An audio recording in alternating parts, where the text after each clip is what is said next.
ঠিক না? বন্যা হওয়ার সম্ভাবনা আছে। এত পানি বেড়েছে এবছর সব থেকে বেশি পালা। শুধুই জল দেখেন বন্ধু, শুধুই জল।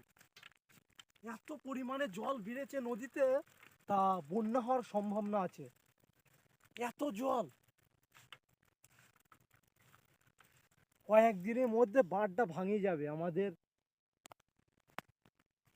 চাপড়া থানার ব্লক।